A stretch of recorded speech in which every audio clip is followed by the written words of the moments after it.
1 Tessalonicenses, capítulo de número 5. Esta carta foi escrita há quase 2000 anos atrás, mas parece atual para os dias a qual nós estamos vivendo. Paulo escreve aos Tessalônicas, uma cidade grande, uma grande metrópole, importante, com um grande porto, muitos comerciantes naquele lugar. Ele funda esta igreja aqui, a igreja de Tessalônicas. Essa igreja passa por um problema, ele já distante, Timóteo, pastor neste lugar, passa por algumas dificuldades e vai ao encontro dele, e ele escreve o capítulo de número 5, eu quero compartilhar do versículo de número 12, 1 Tessalonicenses, capítulo de número 5, do versículo de número 12, nós vamos ler até o versículo 22. Você já achou? Diz assim: agora, vos rogamos, irmãos, que acateis com apreço os que trabalham entre vós, e os que vos presidem no Senhor e vos admoestam, e que os tenhais com amor em máxima consideração, por causa do trabalho que realizam. Vivei em paz uns com os outros. Exortamo-vos também, irmãos, a que admoesteis os insubmissos, consoleis os desanimados, ampareis os fracos e sejais longânimos para com todos. Evitai que alguém retribua a outro mal por mal. Pelo contrário, segui sempre o bem entre vós e para com todos. Regozijai-vos sempre. Orai sem cessar. Em tudo, dai graça, porque esta é a vontade de Deus em Cristo Jesus para convosco. Não apagueis o espírito, não desprezeis as profecias, julgai todas as coisas, retende o que é bom. Abstém-vos de toda forma de mal. Paulo traz essa palavra, como eu disse, para uma igreja ainda estava nos seus primeiros passos. Alguns problemas. E eu vejo a importância do que ele relata aqui, do que ele escreve aqui. A importância da obediência, em primeiro lugar. Da importância da obediência dos nossos líderes. Uma igreja, ela quer ser bem-sucedida, ela quer ter as bênçãos de Deus. Em primeiro lugar, nós precisamos reconhecer a liderança que Deus colocou sobre a igreja. E a gente vê que muitos lugares têm essa dificuldade, né? A gente tem um comportamento, a gente de repente pensa que sabemos mais que o outro, né? Achamos que se fôssemos nós a tomarmos determinada situação, nós faríamos diferente. Não concordamos muitas das vezes com aquele que Deus colocou como líder. Eu digo, pode ser o pastor presidente, pode ser um líder de um coral, de um conjunto, pode ser de qualquer departamento. Se Deus colocou aquela pessoa, nós temos que obedecer, nós temos que respeitar, nós temos que aceitar, porque se foi colocado naquele lugar, porque Deus assim o quis. E com toda certeza, ninguém é posto no local sem o Espírito Santo de Deus estar à frente, está conduzindo. Quando nós vemos alguém ser separado para algum ministério, é porque Deus já tocou no coração daquele que está à frente, para pôr a pessoa ali. E se aquela pessoa for colocada naquele departamento, nós que estamos servindo junto com esta pessoa, nós temos que respeitar, nós temos que aceitar e saber que é Deus que está assim fazendo. Uma outra coisa que eu vejo aqui é quando ele diz: consoleis os desanimados, ampareis os fracos e sejais longânicos para com todos. Não é algo que parece difícil, né? Com o dia a dia que nós estamos tendo, né? A correria, todos nós temos os nossos problemas. E muitas das vezes, nós não compartilhamos com aquela outra pessoa. A gente não temos tempo devido à nossa atividade, às nossas necessidades. E parece que nós só temos o tempo, aquela 1h30, 2 horas do culto, para chegarmos, nos reunirmos ali e depois sair. A gente não procura saber se o nosso irmão está bem, está passando por um momento tranquilo, ou se está passando por uma dificuldade, se eu posso ajudar em alguma coisa. E quantas pessoas estão carentes dessa ajuda, desse ombro amigo? Eu lembro que quando Jesus manda os discípulos pregarem a palavra, os 12, ele não manda de 1 a 1, ele manda de 2 em 2, porque um ajuda o outro, um fortalece o outro. A igreja, ela é abençoada, a igreja, ela recebe de Deus a graça, as bênçãos, quando existe esta comunhão, este compromisso uns com os outros, de orar um pelo outro, de visitar um ao outro, de estar do lado um do outro. Compartilhar as suas necessidades não quer dizer que você vai ser informado ou alguém vai chegar para você e falar alguma coisa e você vai comentar com toda a membresia. Não é isso. É você participar daquele momento daquela pessoa em oração, estar junto, preocupado. E Paulo, quando tira aqui, quando separa aqui, ele diz: consoleis os desanimados, ampareis os fracos e sejais longânicos para com todos. Ajuda, reciprocidade. A igreja de Atos, ela crescia, Deus dava o crescimento porque existia essa comunhão, essa preocupação. Estavam sempre juntos, unidos, não para falar da vida de ninguém, mas estar unido ali na presença de Deus, nas necessidades uns dos outros. Existia esta preocupação, não só com a liderança, os apóstolos, mas com a membresia. Existia esse compartilhar, de sentar à mesa, de participar do pão, juntos, em unidade, em comunhão. Uma igreja, ela é forte quando existe esse sentimento. E eu louvo a Deus pela igreja da freguesia, pelo Ministério Filadélfia. Eu digo o ministério no todo. Pela misericórdia, a gente tem visitado quase todas as igrejas, ou todas as igrejas do nosso ministério. E eu vejo isso, a preocupação dos líderes uns com os outros, a ajuda, a reciprocidade. Isso é bom. É por isso que o nosso ministério tem crescido e Deus tem abençoado. Porque há esse sentimento de cooperação, de unidade. Quando tem esse sentimento, pode ser o ministério que for, ele vai crescer, porque Deus vai estar derramando graça sobre ele.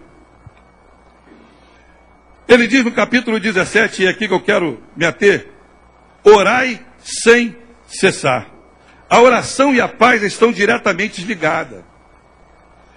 Paulo, ele vê a necessidade, uma igreja, para ela ser forte, uma igreja, para ser vencedora, ela tem que ter esse desejo de estar sempre buscando a presença de Deus.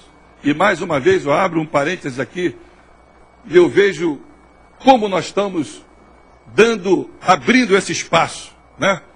Ontem eu passei por aqui, estavam reunidos aqui, um número bom orando. Hoje eu passei novamente, estavam as irmãs aqui orando. Sexta-feira nós temos oração, segunda-feira nós temos oração. E o nosso ministério, as igrejas, em Minas, agora eu tive o pastor Nelson, né? Já tem oração, abriu mais uma oração, um período de oração na quarta-feira à tarde. Já tem 3 períodos de oração durante a semana, abriu mais um. Então há esse sentimento de estarmos sempre buscando a Deus. A oração e a paz, elas estão diretamente ligadas. Ser perseverante e constante. Charlie Chaplin, um grande ator na época do cinema mudo, ele diz o seguinte: a persistência é o caminho do êxito. Você quer ter vitória? É através da oração. Você quer vencer os seus desafios? É através da oração. Você quer ter uma vida abençoada? É através da oração.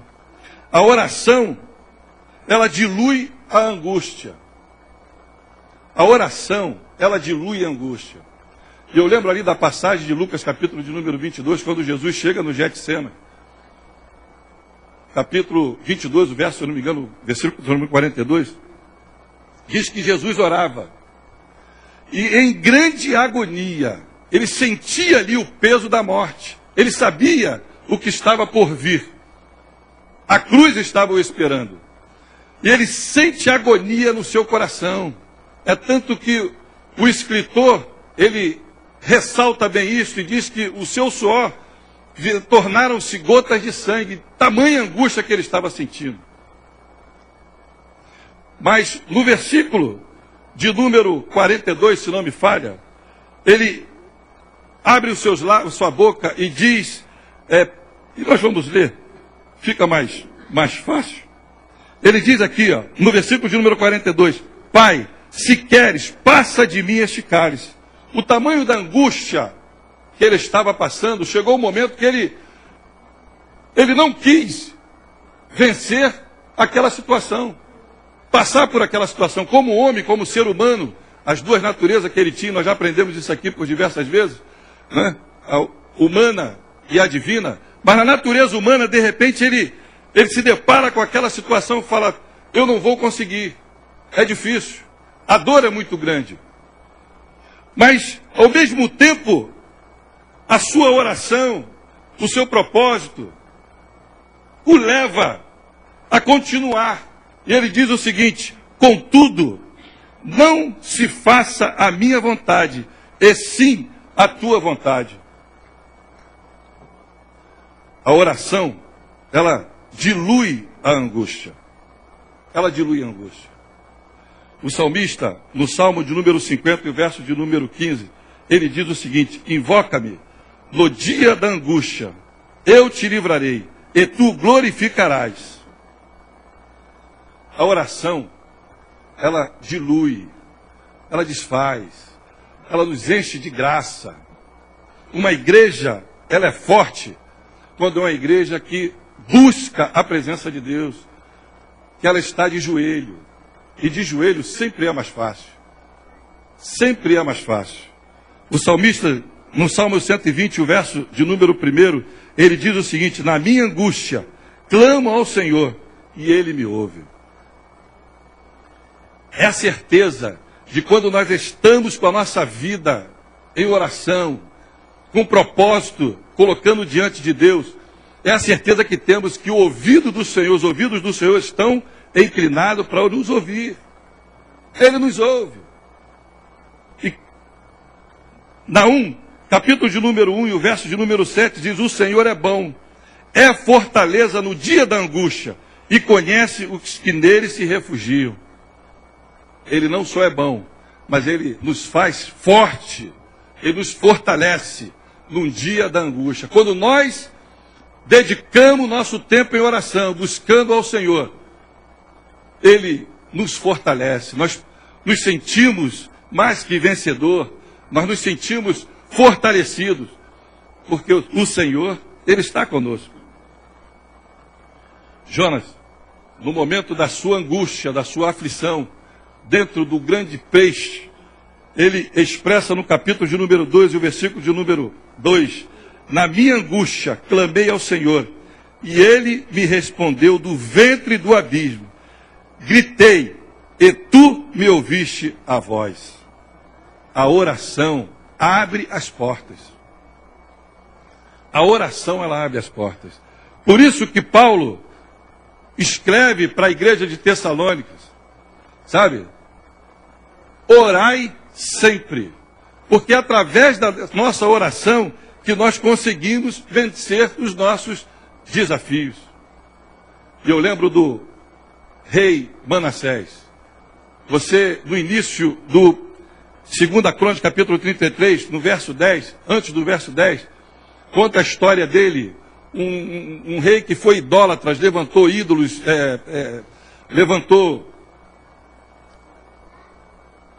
me ajuda, altares, né, a deuses estranhos, corrompeu o seu povo, profanou o templo.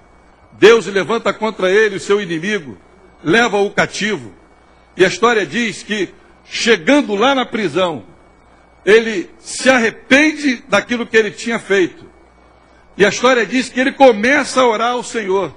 Em momento da sua angústia, da sua aflição, preso, foi tirado do seu trono, escravo hoje.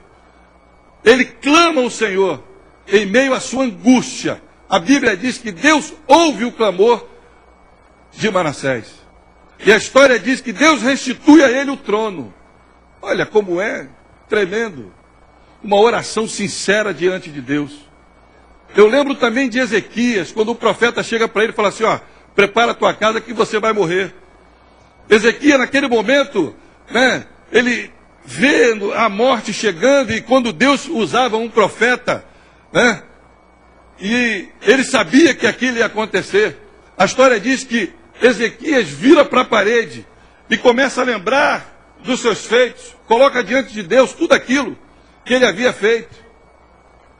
Clama ao Senhor, põe diante do Senhor. A Bíblia diz que Deus ouve a oração dele. O profeta nem tinha saído ainda do espaço da sua casa. Retorna lá e fala para ele que eu vou dar mais 15 anos. A oração, ela mexe com o coração de Deus. Uma igreja forte é uma igreja que ora. Sabe? Eu fico, muitas das vezes, observando algumas pessoas, que sempre busca oração através dos outros. Vocês oram por mim, o crente 6 horas, Vocês oram por mim, vocês oram por mim. Não tira um tempo para ele colocar diante de Deus as suas necessidades.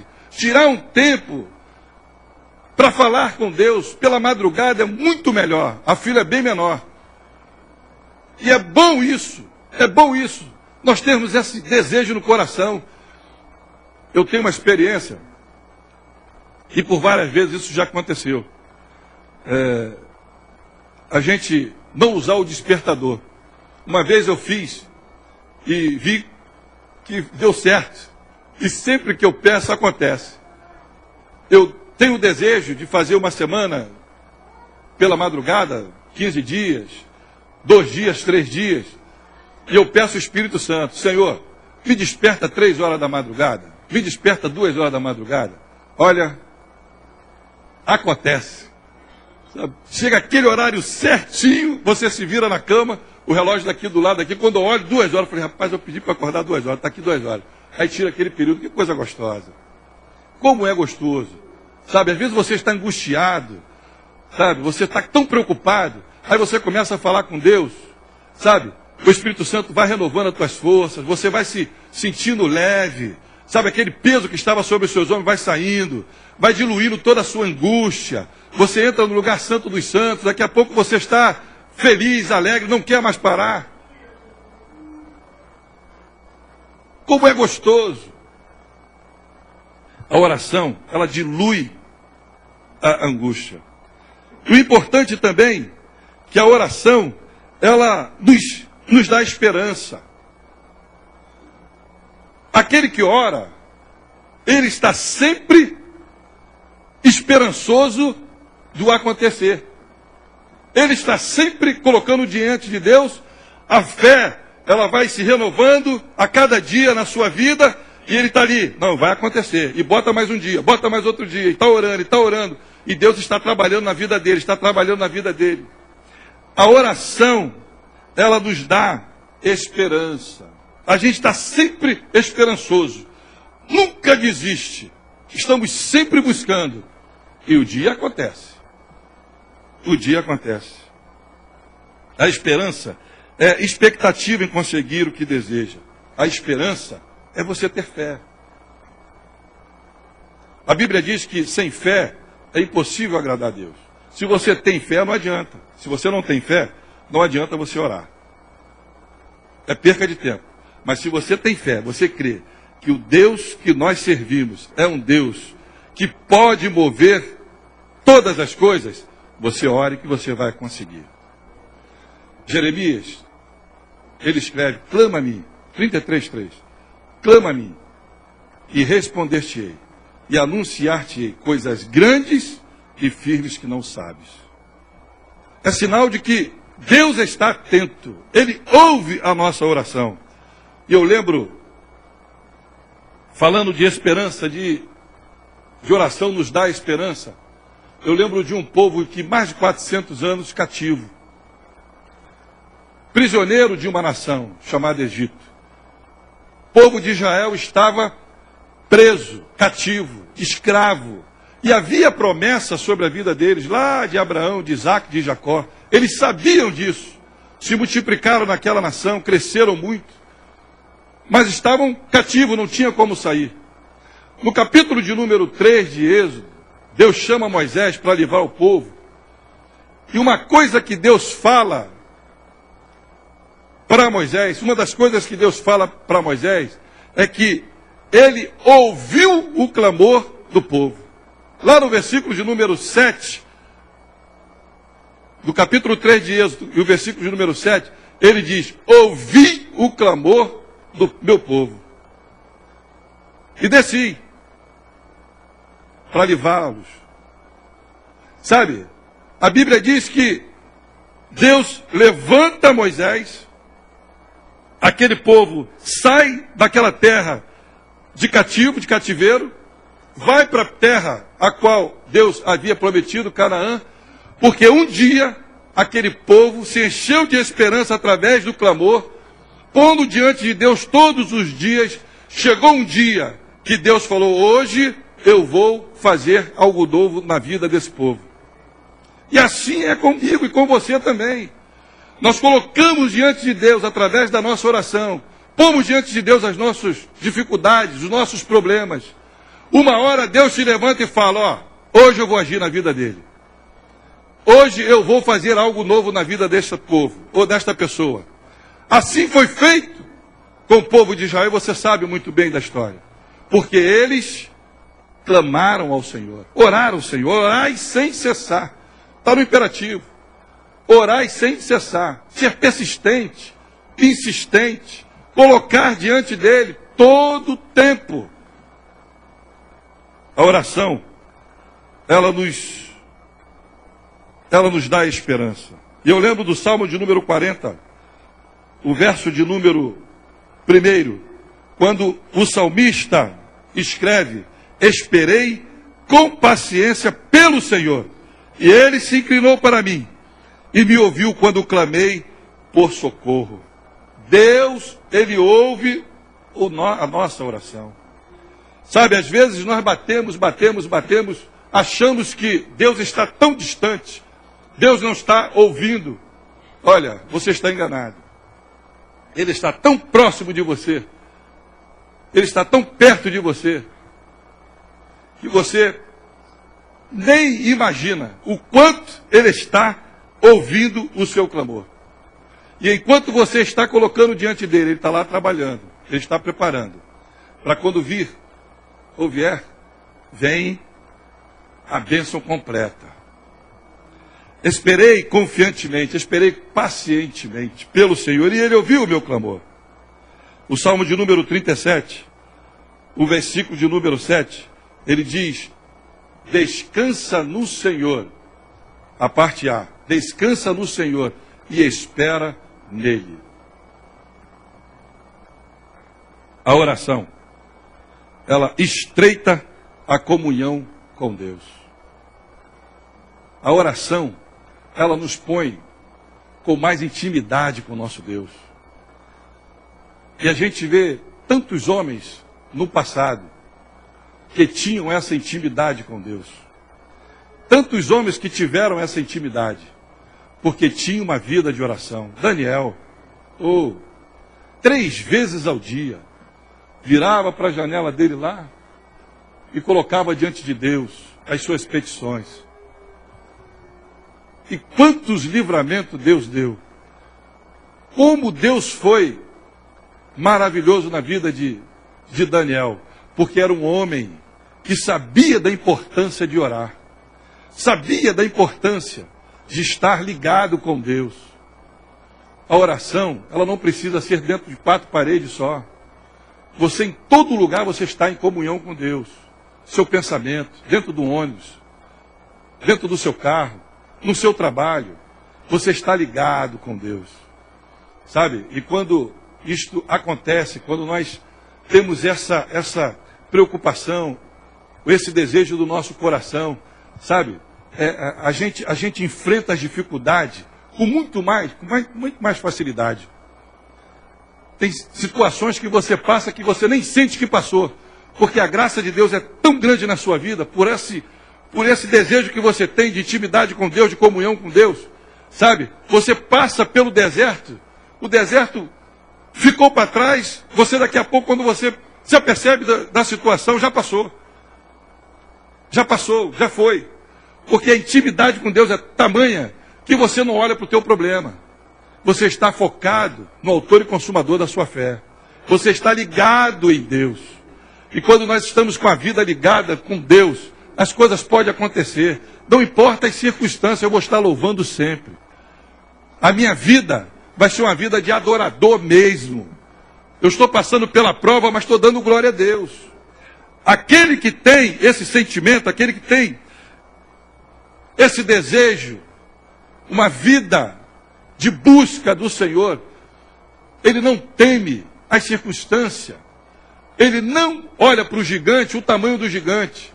Ele não quer saber se é grande a tempestade, se é grande a onda que está vindo sobre ele.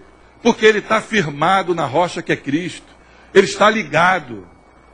Quando Paulo chega para a igreja aqui, escreve para a igreja, orai sem cessar, porque sabia que através da oração eles iam vencer todas as dificuldades. A igreja ia ser forte. Esse sentimento nós temos que ter. Oração, uma vida de consagração, de comunhão. Nos preocuparmos uns com os outros. Respeitarmos os nossos líderes, as autoridades que Deus tem colocado diante da gente. Saber que é Deus que o colocou aqui. Acabou. De repente eu posso ter uma ideia melhor. Achar que a minha ideia é melhor. Mas se Deus está dirigindo aquela pessoa para fazer daquela forma, se submeta àquilo. Que as bênçãos vêm para a sua vida. Respeite. Vista a camisa. Abrace. Que as coisas acontecem. Por isso que Paulo diz aqui, em primeiro lugar, respeitai as autoridades. Eu conheço um pastor que, uma certa vez, ele falou comigo, Joel, do jeito que nós tratamos o pastor, Deus nos trata. Eu nunca mais esqueci isso. Já deve ter uns 11 anos, 10 anos isso. Da forma que você trata o seu pastor, o Senhor nos trata. E o pastor aqui, eu quero abrir aqui para o líder de ministério. Como responsável daquele ministério, ele é um pastor ali. Podemos dizer isso? Não é?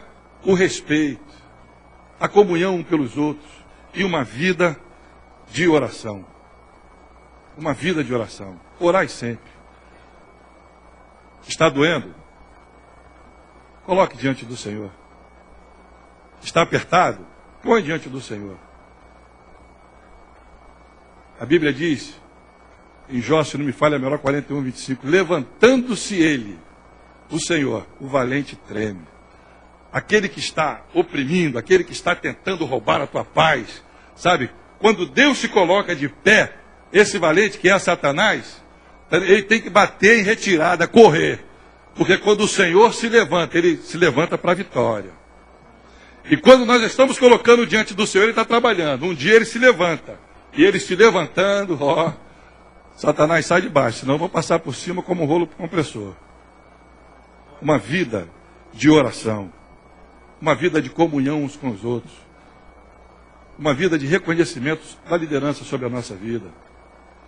Uma igreja, quando tem esse sentimento, quando ela entende isso, espera aí que é pouco tempo. A tenda tem que ser alargada. Vamos crescer, porque Deus vai dar esse crescimento. E quando o crescimento vem de Deus, não é inchaço. Não é inchaço. É Deus dando o crescimento. Sai de baixo, meu filho, que é bênção. É bênção. É trabalho, sim, mas é bênção. Nós temos esse sentimento aqui na Filadélfia. Respeito pela nossa liderança, preocupação com os outros, uma vida de oração. Que Deus continue nos abençoando dessa forma. Eu sei que nós vamos ver coisas tremendas acontecendo. Sabe? Comece a partir de hoje a dedicar-se para isso. Atentar para isso. Se atente para isso. O que Paulo deixou aqui para nós. De todos esses aqui, como alegrai-vos no Senhor. E outros, eu quero ressaltar só esses três. O respeito pelo seu líder. A comunhão pelos outros, uns com os outros, e uma vida de oração.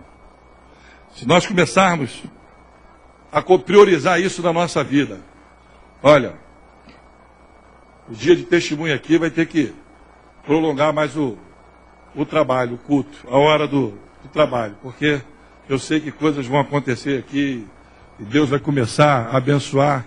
Dia de segunda-feira vai ser pouco para uma oração, 1h30 vai ser pouco. Você crê nisso? Você recebe essa palavra em nome de Jesus?